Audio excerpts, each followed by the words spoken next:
इस कार्यक्रम के प्रायोजक हैं कृषि एवं किसान कल्याण मंत्रालय, भारत सरकार। हर जोखिम से निकल कर फसल आए, सुरक्षित हो जाए, फसल बीमा से हर किसान अब आत्मनिर्भर हो जाए। संकट के समय प्रधानमंत्री फसल बीमा योजना किसानों के लिए वरदान है। अब सूखा पड़े या बाढ़ आ जाए कोई डर नहीं, अब ओले पड़े या कीट पतंगे फसल खा जाए कोई फिक्र नहीं, क्योंकि हमने लिया है प्रधानमंत्री फसल बीमा। बुआई से फसल कटाई तक हर जोखिम का दावा, न्यूनतम प्रीमियम पर अधिकतम भुगतान का वादा। योजना से हर साल जुड़ रहे हैं 5 करोड़ से ज्यादा किसान। अब आपकी है बारी। नजदीकी कृषि कार्यालय, सहकारी समिति, बैंक शाखा, अधिकृत बीमा कंपनी या जन सेवा केंद्र में स्वेच्छा से करा सकते हैं पंजीकरण। फसल बीमा पोर्टल या फसल बीमा ऐप द्वारा भी कराया जा सकता है पंजीकरण। प्रधानमंत्री फसल बीमा योजना, आपकी फसलों का संपूर्ण सुरक्षा कवच। कृषि एवं किसान कल्याण मंत्रालय, भारत सरकार।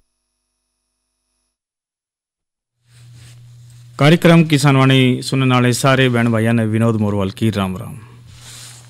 भाइयों, कार्यक्रम आज किसानवाणी में हम बहुत कुछ लेकर आए और बातचीत आज जो चर्चा का विषय रहेगा, कृषि में टिकाऊ कृषि पद्धतियों को अपनाने के बारे में बातचीत का जो विषय रहेगा। और साथ के साथ आज हम जो चर्चा लेकर आए साथियों, आज की नसीहत में फल व सब्जियों का तुड़ाई के समय व बाद में रख रखाव की बातें करेंगे। और साथ के साथ आज महत्वपूर्ण बातचीत भी है, उसका भी करेंगे जिक्र। लेकिन साथियों, कार्यक्रम की हम शुरुआत हमेशा आज के कृषि प्रश्न से करते हैं और आज का कृषि प्रश्न है कि किस फसल का वर्णन ऋग्वेद में किया गया है।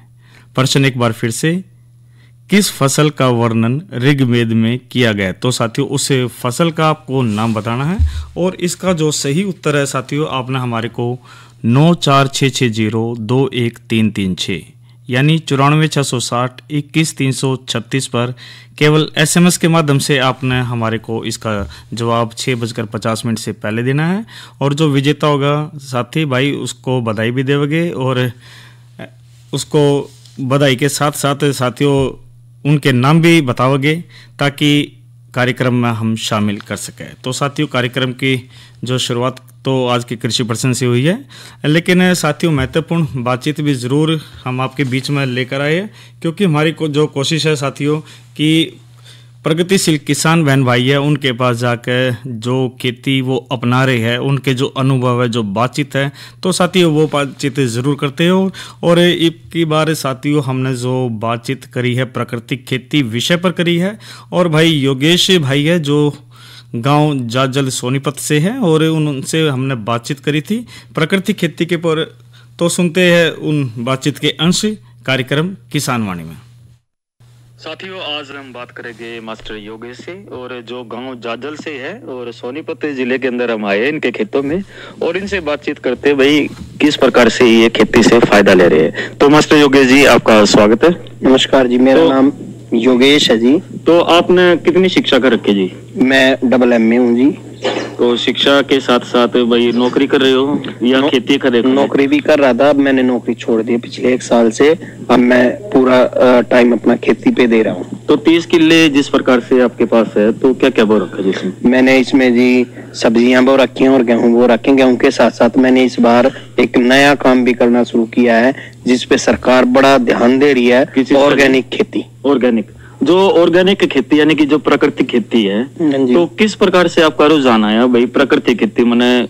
देखो जी, ये आजकल बहुत सारी वीडियो वगैरह और सरकार के द्वारा ने प्रोग्राम चलाए जा रहे हैं। गाँव में बाहर से डॉक्टर वगैरह आते हैं, ऑर्गेनिक के लिए आते हैं और कुछ कंपनियां भी इस पे बड़ा जोर दे रही है।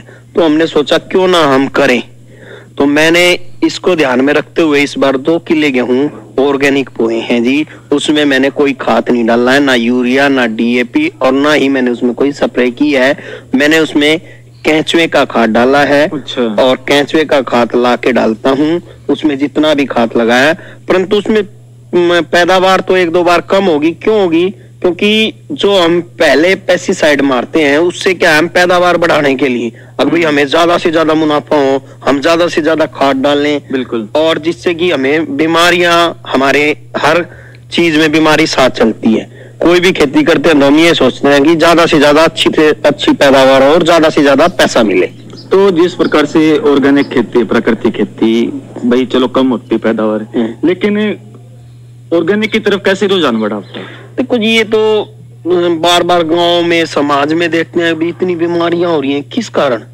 जो हम खाद दवाई डालते हैं उसी से बीमारियां हो रही हैं। अच्छा। ध्यान में रखते हुए अभी कम से कम हम अपना स्वास्थ्य तो ठीक कर सकते हैं। हमारे पास अपनी जमीन है तो कुछ हम अपने लिए, अपने रिश्तेदारों के लिए कुछ तो हम बो सकते हैं ऑर्गेनिक। उसके लिए मैंने ये करना। तो एक जो मन से आवाज आई कि कम से कम बढ़िया उगावे और बढ़िया खिलावे लोगों को। बढ़िया उगाएंगे, बढ़िया खाएंगे और बढ़िया खिलाएंगे। तो एक जो अंतरात्मा आपकी मानी भाई ऑर्गेनिक की तरफ रुझान करना चाहिए। हाँ जी, हाँ जी। तो जो ऑर्गेनिक में क्या बोया सर आपने? मैंने जी अभी फिलहाल 2 किले गेहूं बो रखे हैं और 2 साल से मैं एक 3 बीघे का खेत है उसमें मैंने पीछे अपने धान भी ऑर्गेनिक बो रखे थे और जो मैं सब्जी अपनी घर की खा रहा हूँ वो भी ऑर्गेनिक खा रहा हूं। ऑर्गेनिक की बात करते हैं तो ये आपने गेहूं बोए हैं, ये कब से बोए थे?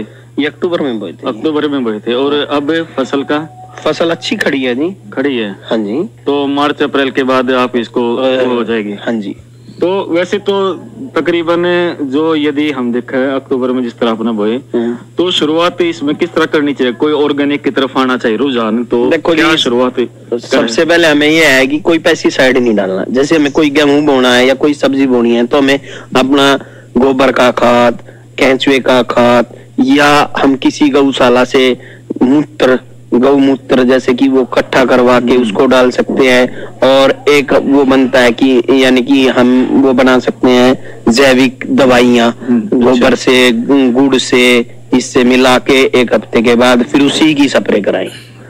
तो ये जो अक्टूबर में जिस तरह बोया तो थोड़ी सी आपने शुरुआत करी, फिर आगे इसको बढ़ाओगे जी आप?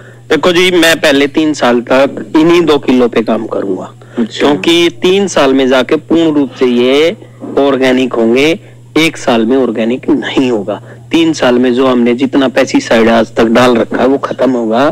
3 साल के बाद जाके मैं आगे बढ़ूंगा। क्योंकि एक किसान जो है एकदम सारी चीज को ऑर्गेनिक नहीं कर सकता क्योंकि उसकी पैदावार घट जाएगी तो खर्चा बढ़ जाएगा।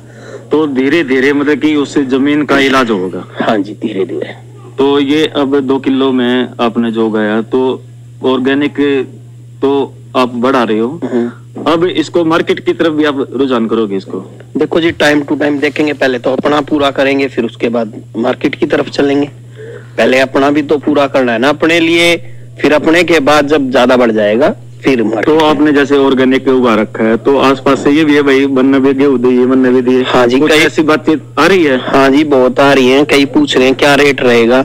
मगर जी रेट के लिए तो टाइम पे बताएंगे क्या पैदावार होगी और क्या रेट। पर वो अपना पक्का कर रहे हैं। हाँ, वो पक्का करने की सोच रहे हैं परंतु मैं अभी पक्का नहीं कर रहा हूँ। हाँ, तो क्योंकि आपने अपने लिए उगाया परिवार के लिए। हाँ, लेकिन आगे अगर जो देखते हुए लोगों को देखते हुए तो आपका रुझान बढ़ेगा जी, बढ़ेगा क्यों नहीं। हमें पैदावार मान लो कम मिल रही है और उसका रेट अच्छा मिल रहा है तो हम ऑर्गेनिक करेंगे जिससे कि लोग बाग जुड़ेंगे और मेरी फसल मेरे खेत से ही बिक जाएगी, मुझे मार्केट जाने की जरूरत नहीं पड़ेगी। तो अब आप ये बताइए कि और लोग जो ऑर्गेनिक की तरफ अगर जो इस बात को सुनकर बढ़े तो किस तरह क्या शुरुआत करें, थोड़ी सी में करें और क्या सावधानी रखें? मेरा मानना यह है कि एक बार में हम ज्यादा नहीं कर सकते। जो जमींदार बड़ा है वो 2 या 3 किले से कर सकता है, 5 से कर सकता है, ज्यादा बड़ा है। जो छोटा जमींदार है वो जो जिसके पास 2-3 किले हैं तो वो 1 बीघे से 2 बीघे से भी चालू कर सकता है। पहले अपने लिए करो फिर आगे बढ़ो क्योंकि अपना खर्चा भी निकालना बड़ा जरूरी होता है। तो गेहूं में जो ऑर्गेनिक की तरफ जो ये जो जैविक खाद डाले जा रहे हैं, जो प्राकृतिक खेती की तरफ जा रहे हैं, तो इससे समाज को क्या दिशा मिलेगी इसमें? देखो जी, बहुत अच्छा वो मिलेगा क्योंकि जो शुद्ध खाना है तो शुद्ध खाना तो शुद्ध ही होता है। जैसे हमने आज से 40 साल पहले खा रहे थे, 30 साल पहले खा रहे थे, उस खाने की और आज के खाने की तुलना नहीं है। हम ऑर्गेनिक चीज को बनाएंगे और उसको बनाएंगे, उसमें बड़ा फर्क होता है। बिल्कुल। तो कार्यक्रम में आप जुड़े, आपका बहुत बहुत धन्यवाद। नमस्कार जी, धन्यवाद। नमस्कार। तो साथियों, ये तो बातचीत करी हमने योगेश से, मास्टर योगेश से। और वास्तव में साथियों जो प्राकृतिक खेती की तरफ तो हमने जाना चाहिए क्योंकि हमारा मानना है कि साथियों कई बार हम सोचते हैं भाई ज़्यादा जमीन होगी तो साथियों उस तक गुजारा बढ़िया हो। लेकिन आज जिस प्रकार से जोत घट रही है तो जमीन कम होती जा रही है, तो लोग ये सोचते हैं कि भाई कम जमीन में ज़्यादा से ज़्यादा मुनाफा हो, और लेकिन साथियों मुनाफा तो हो जाता है, लेकिन साथियों हम एक दूसरे को बीमारियों का निमंत्रण भी देते हैं। तो साथियों कोशिश हमने ये करनी चाहिए कि जो जितना भी जो केमिकल युक्त है, जो जहर युक्त जो खेती है उसको छोड़ना चाहिए, और जहर मुक्त जो खेती उसको अपनाना चाहिए। क्योंकि साथियों जहर नहीं रहेगा और बढ़िया खेती होगी तो बढ़िया फसल होगी, फल सब्जी होगी, तो साथियों उसमें दुआएं भी मिलती है, और साथ के साथ साथियों आपको मार्केट रेट भी अच्छा मिलता है। और नुका अगर साथियों अगर जो किले में बो दिया तो साथियों आप जिस फसल से आप ज़्यादा पैदावार ले रहे हो उसका मूल्य अगर जो जैविक खेती अपनाते हो तो साथियों वही मूल्य आपको अपनी जैविक खेती से भी मिल सकता है, प्राकृतिक खेती से। तो कोशिश हमने ज़रूर करनी चाहिए प्राकृतिक खेती की तरफ, क्योंकि साथियों आज यदि हम देखें हमारे जो खेत है साथियों कति बंजर होते जा रहे हैं। कई भूमि तो ऐसी है जड़ा एक फसल हुआ करती वह धीरे धीरे वह फसल उगनी ही बंद होगी, क्योंकि जो जमीन है साथियों वो कति बंजर होगी। और अगर यदि ऐसा चलता रहा है तो साथियों जो जमीन है उस पर भाई खेती नहीं हो पाएगी, और फिर तो आगे आने वाली जो पीढ़ी है साथियों उसको बहुत दिक्कत होगी। तो कोशिश ये करें कि प्राकृतिक खेती को अपनाएं, और एक जो अपना अतीत को भी देखें साथियों, जिस प्रकार से जब फसल हमारी उगती थी या फल सब्जियां जो हम उगाते थे दूर तक पता चल जाता था साथियों आज के बनाया के रंधा है, तो ये चीज़ें हमें उसे खेती से ही पता चलती है। तो कोशिश करें कि प्राकृतिक खेती की तरफ रुझान करें और लोगों को हम समझाएं भी। तो साथियों कार्यक्रम है किसान वाणी, और किसान वाणी में साथियों जो चर्चा हम जो कर रहे हैं साथियों प्राकृतिक खेती की बात करें, साथ के साथ साथियों एक विषय जरूर हम लेकर जो चर्चा है कृषि में टिकाऊ कृषि पद्धतियों को अपनाने की भी बात हम जरूर करेंगे, क्योंकि साथियों जो प्राकृतिक संसाधन है उसको पैदावार बढ़ाते हैं। और जो चर्चा आज कर रहे हैं कृषि में प्राकृतिक संसाधन प्रबंधन के महत्व की बात करते हैं, तो साथियों इसमें हमारा जो देश है विकासशील देश है, और जनसंख्या की दृष्टि से बात करें तो भाई विश्व में ये दूसरा स्थान है, और देश में जनसंख्या की वृद्धि एक गंभीर समस्या है जिसके कारण भूखमरी कुपोषण प्रदूषण जैसी समस्याएं हैं। और इसी तरह जो संसाधन प्रबंधन की तकनीकें अपनावा तो साथियों हम उसमें लाभ जरूर ले सकते हैं। और जीरो टिलेज एक पद्धति है, तो इस तकनीक द्वारा खेतों को बिना जुताई किए गए एक विशेष प्रकार की ड्रिल द्वारा फसलों की बिजाई की जाती है, जिसमें भाई दो कतारा के बीच में जगह बिना जुती हो रहती है, तो जिसमें जीवांश नष्ट नहीं होता, वह खरपतवार का जमाव भी कम हो जाता है। और इस तकनीक से भाई गेहूं चना जो सरसों जैसी फसलें वो बोई जा सके, और इस तकनीक तो भाई खेत को तैयार करने में जो होने वाले जो खर्च को भी इसमें बचा सकते हैं। और इसी तरह जो बेड प्लांटिंग है इस तकनीक को बात करें तो साथियों इस तकनीक में फसल की जो बुआई में मेड़ों पर की जाती है वह नाली में दूसरी फसल ली जा सकती है। इस तकनीक में भाई गन्ना गेहूं गन्ना चना और गन्ना मसर गन्ना सरसों गन्ना प्याज लहसुन की खेती कर सकते हैं। और इस तकनीक की सिंचाई भाई जल की बचत के साथ साथ भाई दो फसलों के लिए अलग से खेत तैयार करने की इसमें होने वाले जो खर्च को भी हम बचा सके हैं। और इसी तरह साथियों धान की सीधी बिजाई की जब हम बात करें तो धान की जो सीधी बिजाई बाई ड्रिल के माध्यम तक करने से पौध तैयार करने में खेत को कद्दू करने में होने वाले जो खर्च को कम किया जा सके है। लेकिन इस विधि में भाई खेत का जो लेवल है वो यानी कि जो समतलीकरण जो होना है वो बहुत जरूरी है। और क्योंकि इसमें भाई बीज के अंकुरण पर असर इसमें पड़ता है, तो धान की जो सीधी बिजाई है भाई 25-30% सिंचाई जल की बचत इसमें हम कर सके। इसी तरह साथियों एक है लेजर लेवलिंग पद्धति, और इस तकनीक ना अपनावा तो साथियों लेजर लेवलिंग एक नई वैज्ञानिक तकनीक है जिसमें एक विशेष उपकरण द्वारा भाई खेत की जो माटी है उसने पूरी तरीके से भाई समतल करा है। और इस विधि से भाई पूरी तरह खेत में समतलीकरण होने के कारण सिंचाई की बचत हो जाती है और फसलों की उत्पादकता भी भाई बढ़ती है। और कम टाइम में भाई खेत में जो सिंचाई है वो इसमें हम कर सके हैं।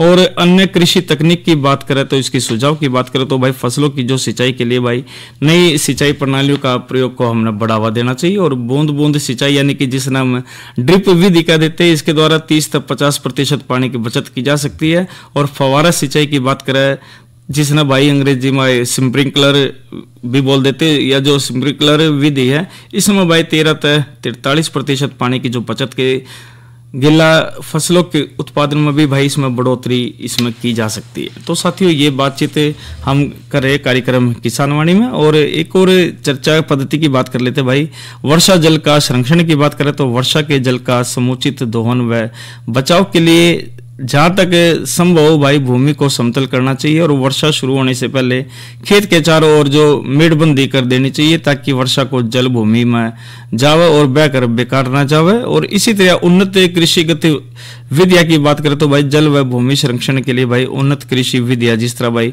उचित टाइम पर उचित कृषि मशीनीकरण से बुआई है, जो उपयुक्त फसल चक्र है, समय पर खरपतवार नियंत्रण है, संतुलित उर्वरक प्रयोग से अंतर्वर्तीय फसलें है, सह फसली फसलें है, उन अपना कर भाई जल संरक्षण के साथ साथ भाई हम जो भूमि संरक्षण को भी इसमें बढ़ावा इसमें दे सके।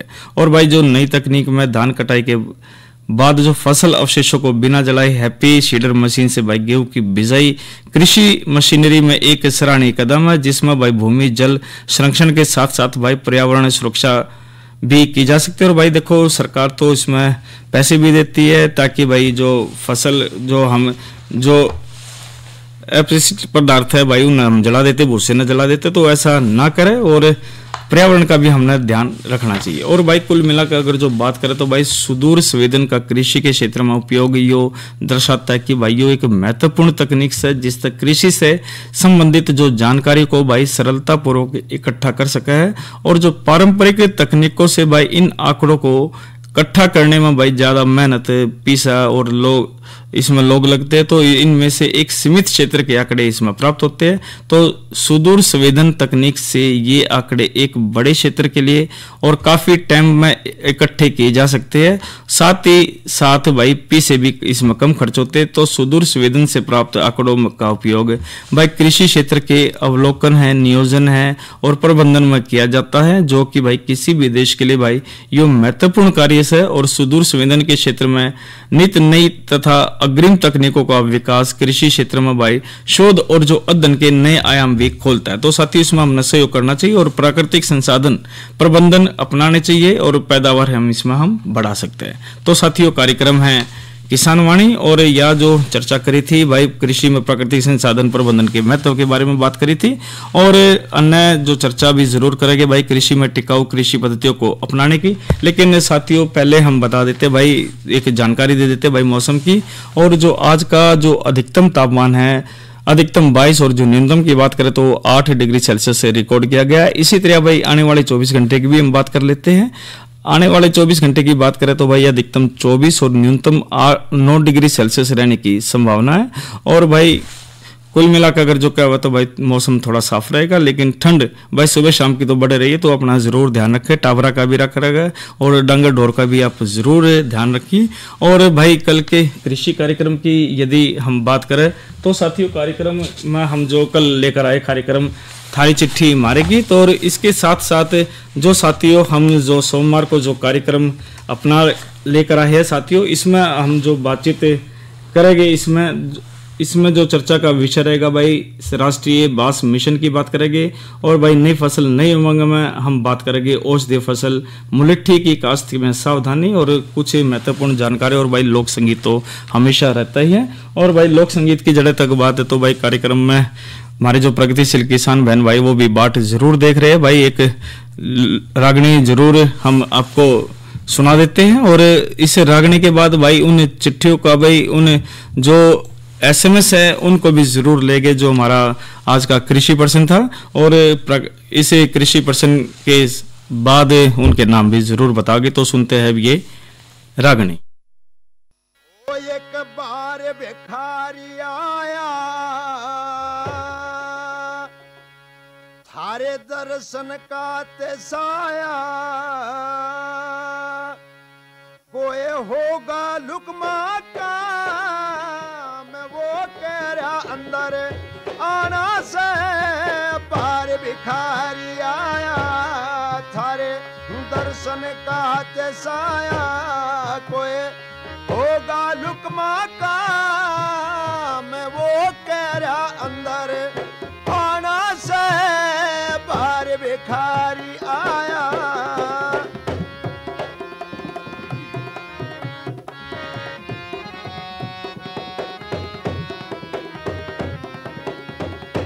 हो बाट वो तो चलता चलता हारा, प्रभु जी वो तो गुण गावे से थारा, प्रभु जी वो तो गुण गावे से थारा। मेरा प्यारा कृष्ण मुरारी, मारी बालक स्याह की यारी, मेरा है प्यारा कृष्ण मुरारी, मारी है बालक स्याह की यारी। उन्हें है कह दिया हालत तमाम, वो तो अकल बंद गणा हो श्याना से पार भिखारी आया, थारे दर्शन का हाथ साया, कोई है होगा लुकमा का, मैं वो कह रहा अंदर आना से।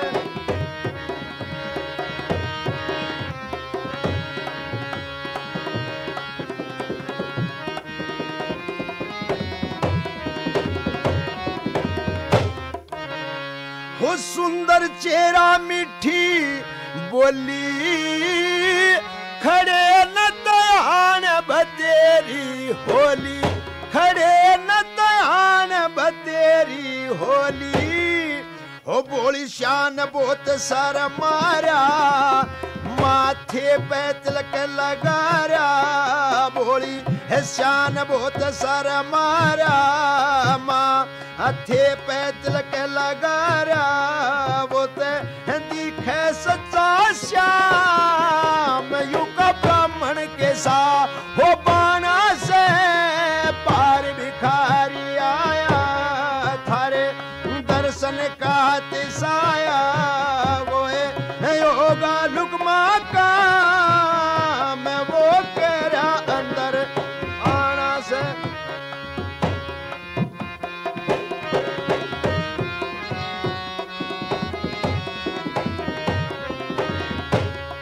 वो तो कहता कृष्ण कृष्ण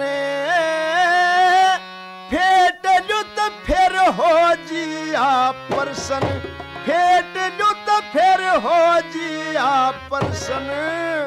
थारे दर्शन करना चाहता तुम तीन लोक के दाता, वो ते कहता सुंदर श्याम मेरा यार भी हो पुराना से बार भिखारी आया, थारे दर्शन का तेसाया, कोई होगा लुकमा का, मैं वो कह रहा अंदर आना।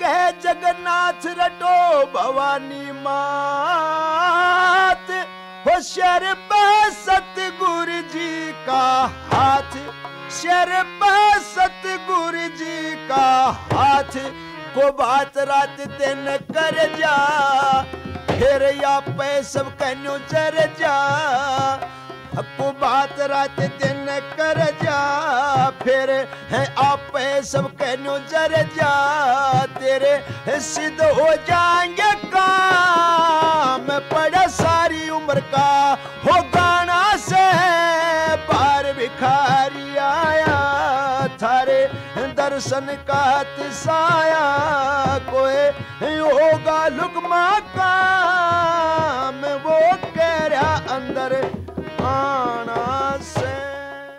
साथियों, कार्यक्रम है किसान वाणी और इस रागनी से पहले हम जो कार्यक्रम की शुरुआत में हमने एक प्रश्न करा था, आज का कृषि प्रश्न कि भाई किस फसल का जो वर्णन है वो ऋग्वेद में किया गया है। तो साथियों, इसका जो सही उत्तर है गेहूं फसल है, जिसका भाई ऋग्वेद में किया गया है। और इसका जो सही उत्तर है साथियों, हमारे को जो आया है यमुनानगर से आया और जगुड़ी से है रणधीर सिंह बांगड़ यमुनानगर से, और इसका सही जवाब है। इसी तरह साथियों, एक जीरकपुर से भी हमारे पास सही जवाब आया है, जिसके नाम है राजेश नागर नीलम नागर और परिवार के सदस्य। तो साथियों, ये दो सही जवाब आए और आपको बहुत बहुत बधाई। और एक उम्मीद करते हैं कि साथियों कार्यक्रम में जो आप जानकारी जो हम प्रश्न करते हैं उसका जो सही उत्तर देते हैं, उससे भाई जो प्रगतिशील किसान बहन भाई है जो कार्यक्रम सुनते हैं उनके नॉलेज में भी भाई, उनके ज्ञान में भी ज़रूर इजाफा ज़रूर होता है। तो ऐसे ही आप से उम्मीद करते हैं कि हमेशा आप कार्यक्रम में भाग ले और कार्यक्रम को ध्यानपूर्वक सुने। तो साथियों अब बातचीत ज़रूर कर लेते हैं, और बातचीत हमने ज़रूर करी थी साथियों प्राकृतिक खेती की, क्योंकि साथियों प्राकृतिक खेती भी बहुत ज़रूरी है, और फसल अगर जो ना लेवगे तो साथियों उसमें हमें फिर दिक्कत हमने हो सकती है। तो कोशिश करनी चाहिए प्राकृतिक खेती की तरफ। और इसी तरह साथियों एक बातचीत ज़रूर हम आपके समक्ष ला देते हैं कि जो पॉपुलर के पौधे हैं उसमें लगाने में भी हमने सावधानी रखनी चाहिए, उसमें भाई बहुत ज़्यादा मुनाफा है। तो कोशिश करें भाई जो पॉपुलर के जो पेड़ है उनको उगाकर हम ज़्यादा से ज़्यादा इसमें लाभ लेवे, और लगाने के जो टाइम से भाई जनवरी से फरवरी है, और भाई सही मौसम जो ज़रूर चल रहा है, तो पॉपुलर के पौधे लगाकर आप ज़्यादा से ज़्यादा इसमें लाभ ले सकते हैं। और एक नंबर भी आपको ज़रूर बताते हैं साथियों, किसान कॉल सेंटर नंबर है 1551, और भाई घर बैठे आप सारी जानकारियाँ इस पर ले सकते हैं। और इसी तरह साथियों PIB ऐप भी है जो सरकार के माध्यम की जो महत्वपूर्ण जो जानकारी आप PIB ऐप के माध्यम से घर बैठे सारी जानकारियाँ इसमें ले सकते हैं। और इसी तरह साथियों जो फल व सब्जियों का तोड़ाई के टाइम व बाद में भाई इसमें ज़रूर रख रखाव भी हमने रखना चाहिए। और भाई फल जब आप दवाई छिड़को तो हफ्ते बाद हमने उसमें 2-3 दिन बाद ज़रूर उनको तोड़ना चाहिए, और कोशिश करें साथियों साफ़ सुथरे हो, छोटे फलों को अलग से निकालें, बड़ों को अलग है। इसी तरह सब्जी में भी और बढ़िया सी पैकिंग करके भाई उसको हम बाज़ार में भी भेज कर अच्छा मुनाफा इसमें कमा सकते हैं। तो साथियों ये तो आज बातचीत करी, और इस कार्यक्रम के प्रायोजक थे कृषि एवं किसान कल्याण मंत्रालय भारत सरकार। अरे अरे अरे क्या कर रहा है? इधर इधर इधर हम बोल रहे हैं तेरे बीजू का। उतला बोल रहा है? पक्षियों से तो हम खेत को बचा लेते हैं, पर इन घातक रसायनों से कैसे बचाएं? मतलब? देख बेटा, तू जो ये अंधाधुंध रसायन मिलाता है ना, मिट्टी की सेहत बिगड़ने लगी है, और जब माटी ही कमजोर पड़ जाएगी तो उपज कैसे सेहतमंद होगी? अरे पहले ऐसा नहीं था, पूछना अपने बड़े बुजुर्गों से, कैसे फसल लहलहाती थी, शुद्धता झलकती थी। हाँ, माटी भी तंदुरुस्त और लोग भी। अरे अब पहली वाली बात कहाँ? पर अब तो सब यही डाले हैं। सब नहीं, आज भी लाखों जागरूक किसान परंपरागत विधि से फसल उगा रहे हैं, खर्चा कम और उपज की कीमत भी बेहतर पा रहे हैं। सच है? रे बेटे एक्सपीरियंस से बता रहे हैं, धूप में बाल सफेद नहीं किए हैं। हाँ। ठीक है भाई, मैं भी आज से जैविक खेती शुरू करूंगा। माटी से प्रेम की परंपरा है, परंपरागत खेती। तो साथियों आज के कार्यक्रम में इतना ही, और अपने साथी विनोद मोरवाल को दीजिए इजाज़त। अच्छा बहनों और भाइयों, राम राम।